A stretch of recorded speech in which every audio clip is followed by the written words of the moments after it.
I talked in the last SummerSlam review talking about 1997, how important and significant of a year it was for the company and in wrestling history as a whole. And while everybody loves to talk about 1998 through 2001, the real heat and heart of the Monday Night Wars and the Attitude Era in particular, I always look back at 97 as one of my favorite years. Now we go ahead to SummerSlam 1998, and you can see just how much things are changing for the WWF. You can see all of that foundation that was laid starting in the late portions of 96 and definitely throughout 97 is really starting to come to fruition and come to fruition very nicely in 1998. This is when the WWF was starting to cook. This is when the WWF was starting to go to some very, very high levels indeed. And you could see that in the shows of 98, whether that be the 98 Royal Rumble, WrestleMania 14, or here at SummerSlam 1998.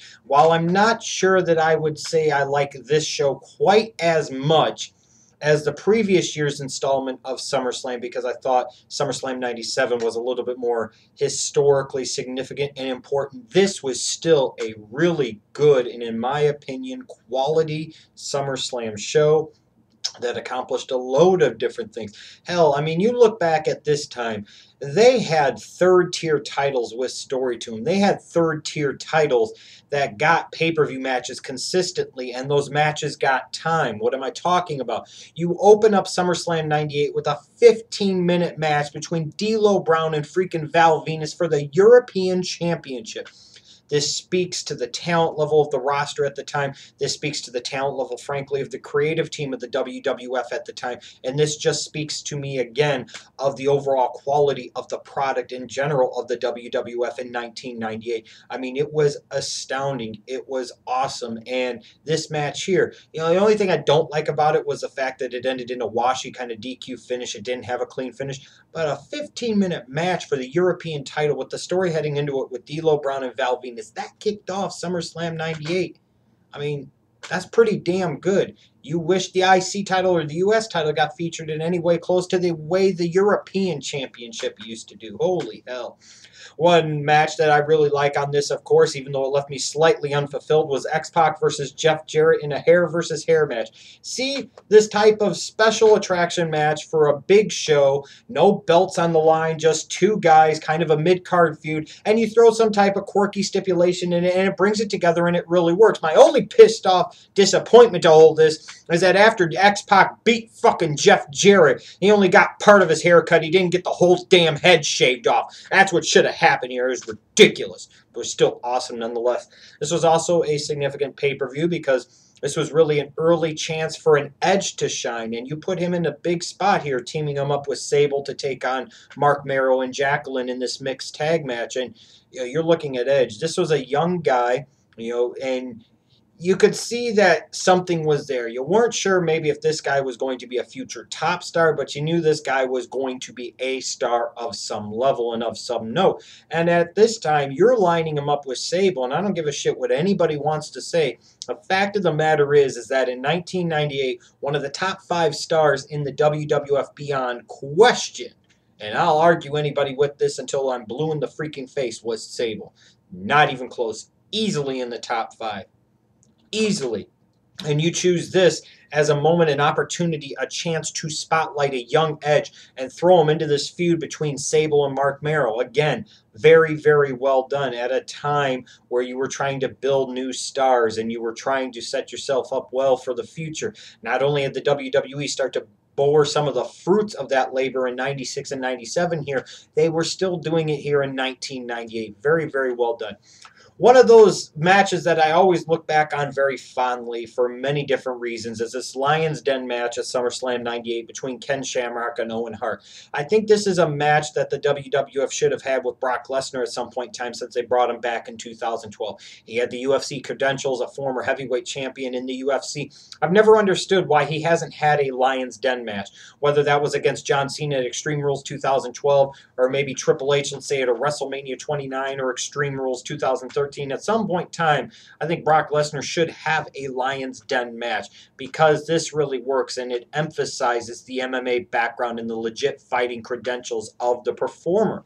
And I love this match between Ken Shamrock and Owen Hart. Hell, even throwing my good old boy Dan the Beast Severn into the mix. This was different. And I like different, especially when different is done well. And you have the perfect, kind of protagonist and antagonist here. I was a big fan of Shamrock during this time, and I thought this was a match that perfectly spotlighted Shamrock in the way that he needed to be spotlighted. And again, it was something different. When you go back and watch SummerSlam 98, as much as anything else, this is the match that stands out to you more than anything else, because this is the one match you just haven't seen. This is the one match that is completely unique and completely different to anything else on the damn card or anything you had seen before.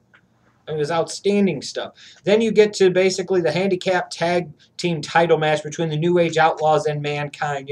I guess I was kind of disappointed that this wasn't a full-on tag match, but it is what it is. Mankind, I always preferred him as a tag team partner with Chainsaw Charlie. When he did Cactus Jack and Chainsaw Charlie, that shit was fucking awesome.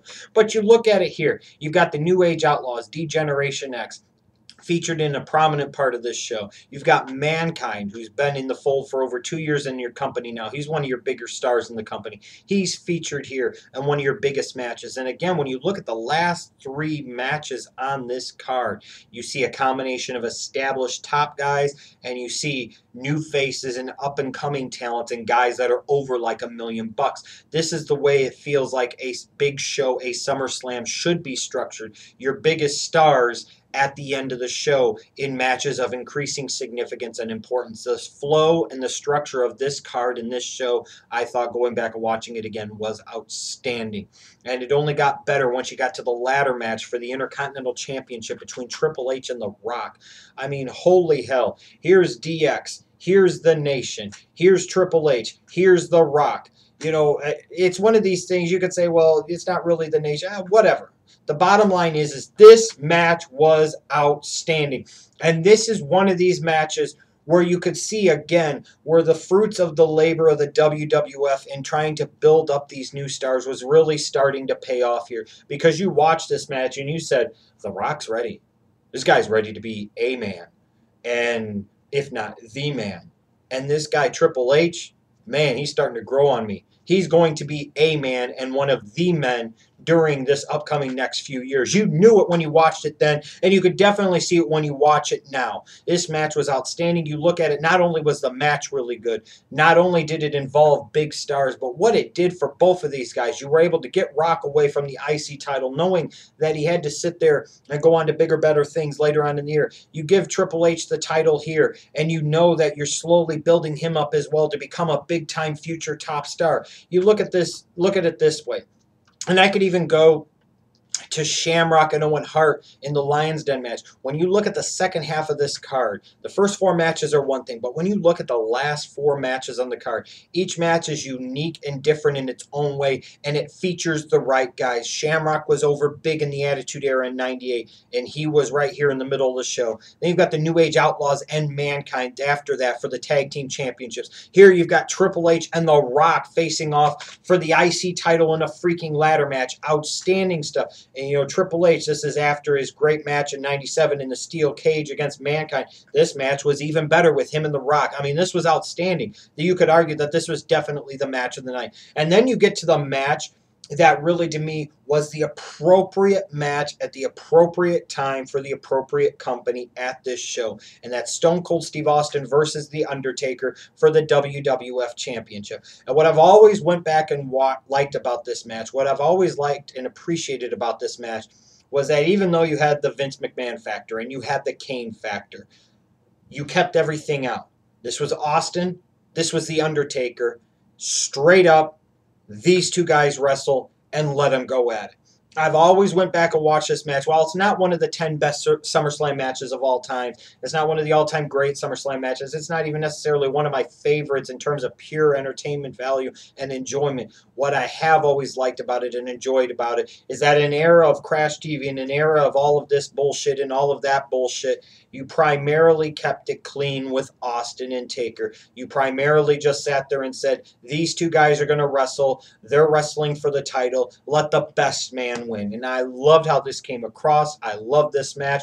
It was a very fitting and appropriate main event for this company at this time, at the height of Austin's power in 1998. You look at this card again, you see the depth and talent of the roster at this time at all the different levels. You see some of the new stars at the top that are really making a name for themselves and really changing the WWF for the better and their fortunes as a company for the better. You see some of these new stars that are starting to come up, like the Rocks and the Triple H's of the world, and you start to see what they could potentially be. So it's a tremendous time for the WWF and for us as wrestling fans, and there's no doubt that this was a really good SummerSlam.